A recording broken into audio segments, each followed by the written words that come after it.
Kan saya Martika Darmawati dengan NIM 2205520006.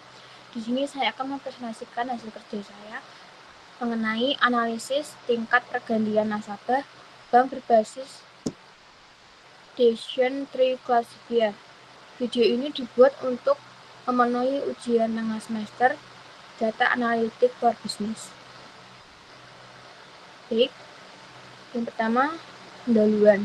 Tingginya kepercayaan akan dapat berpengaruh terhadap menurunnya kemungkinan untuk melakukan perpindahan terhadap penyedia jasa lain. Tingkat kepercayaan nasabah dapat dilihat dari jumlah rekening dan nasabah dana ketiga pada masing-masing bank, di mana dari jumlah rekening nasabah tersebut kita dapat melihat berkurang atau bertambahnya jumlah masyarakat yang menempatkan dananya di bank. Jika jumlah rekening dan nasabah meningkat, maka kepercayaan nasabah pada bank tersebut tinggi dan sebaliknya. Setiap baris mewakili satu nasabah dan kolom-kolomnya mencakup berbagai atribut demografis dan keuangan. Memahami faktor-faktor yang berkontribusi pada churn nasabah sangat penting bagi bank untuk mengembangkan strategi retensi yang efektif. Dengan menganalisis data ini, dapat mengidentifikasi pola dan tren yang membedakan nasabah yang churn dari mereka yang tetap setia, sehingga memungkinkan bank untuk mengambil tindakan proaktif untuk mengurangi churn dan meningkatkan kepuasan pelanggan. Analisis ini dibuat untuk memprediksi churn nasabah bank agar bank dapat mengambil tindakan proaktif seperti menawarkan insentif retensi dan mencegah nasabah pergi. Yang pertama, import dataset. Memproses dataset selanjutnya. Kemudian menampilkan dataset beserta outputnya. Yang kedua, data cleaning.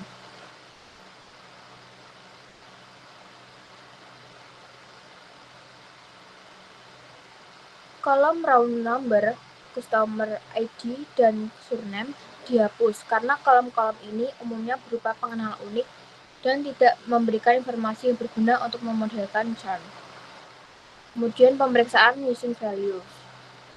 Dari dfinfo dan dfisnasum, hasilnya semua kolom memiliki 1000 non-null, artinya data tersebut tidak ada missing values serta tidak ada data yang harus dihapus. Kemudian pemeriksaan duplikat dilakukan dengan df duplikat sum. Hasilnya tidak ada duplikat. Data cleaning yang dilakukan cukup minimal karena data sudah relatif bersih. Fokus utama adalah pada penghapusan kolom yang tidak relevan. Tidak ada fitur engineering yang dilakukan dalam dataset ini. Yang ketiga, exploratory data analysis.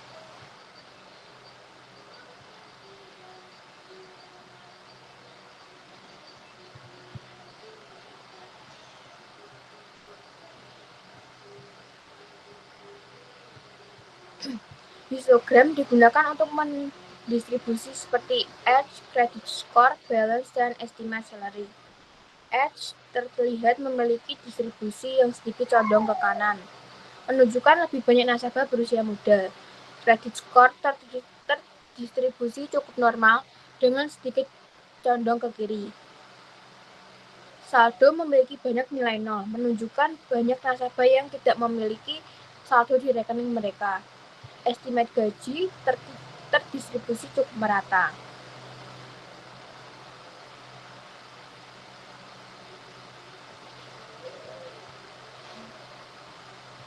Kemudian, conplot digunakan untuk melihat jumlah kemunculan setiap kategori variabel kategorikal.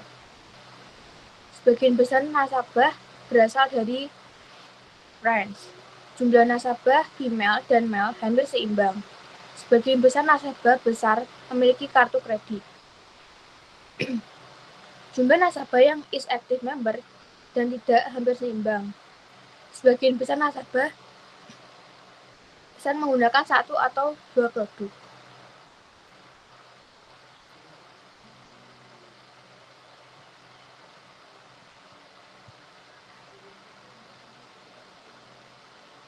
Conplot digunakan untuk melihat distribusi variabel target excited.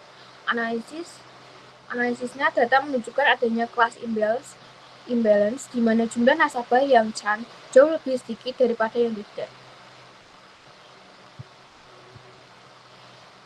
Kemudian yang keempat, penerapan algoritma klasifikasi menggunakan decision tree classifier.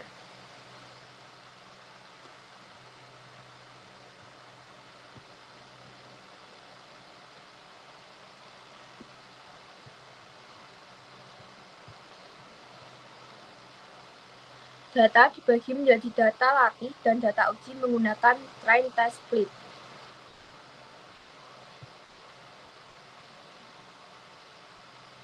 Model decision tree dianalisasi dan dilatih menggunakan data latih. Prediksi dilakukan pada uji.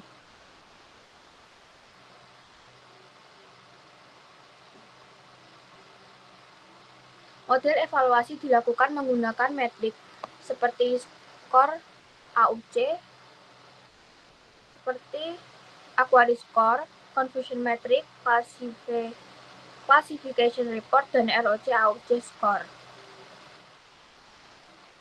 Kemudian SMOOT atau Synthetic Minority Oversampling Technique digunakan untuk mengatasi ketidakseimbangan kelas pada variabel target excited. Implementasi fitur dari model decision tree divisualisasikan untuk memahami fitur mana yang paling berpengaruh dalam memprediksi Chan. Kesimpulan, dataset ini secara eksplisit menggunakan decision tree untuk klasifikasi. Penanganan kelas imbalance dengan smooth adalah langkah yang baik untuk meningkatkan kinerja model. Visualisasi fitur importance memberikan wawasan yang berguna. Yang kelima, evaluasi performa model.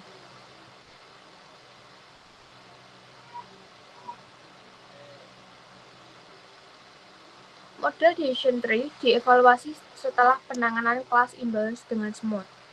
Metrik-metrik tersebut dihitung dan ditampilkan untuk data uji. Matrik konfusi divisualisasikan untuk memberikan pemahaman yang lebih baik tentang kinerja model dalam memprediksi kelas positif dan negatif. Kurva ROC dan skor AUC digunakan untuk memancarkan kemampuan model dalam membedakan antara kelas positif dan negatif. Untuk analisisnya, dataset ini menggunakan berbagai metrik yang relevan untuk klasifikasi yang memberikan gambaran komprehensif tentang kinerja model. Yang kedua, penggunaan matriks konfusi dan laporan klasifikasi sangat penting untuk memahami jenis kesalahan yang dibuat model. Yang ketiga, skor AUC memberikan informasi tentang model kemampuan dalam mengurutkan probabilitas prediksi. Kemudian yang keenam, interpretasi hasil evaluasi. Akurasi memberikan gambaran keseluruhan seberapa sering model benar dalam memprediksi Chan. Materi konfusi memberikan data tentang true positif atau TP, true negatif atau TN, false positif atau FP, dan false negatif atau FN. Ini penting untuk memahami jenis kesalahan yang dibuat model. Misalnya, apakah model lebih sering salah memprediksi nasabah yang akan Chan atau FN, atau salah memprediksi nasabah yang tidak akan Chan atau FP. Kemudian laporan klasifikasi presisi, yaitu kemungkinan sering model benar dalam memprediksi kelas positif atau Chan ketika diprediksi positif. Penting untuk mengurangi fase positif.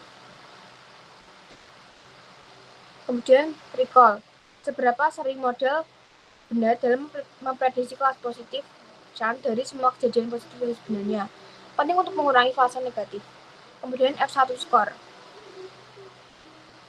yaitu rata-rata harmonis dari presisi dan recall berguna ketika ada kelas imbalance. Kemudian kurva ROC dan skor AUC.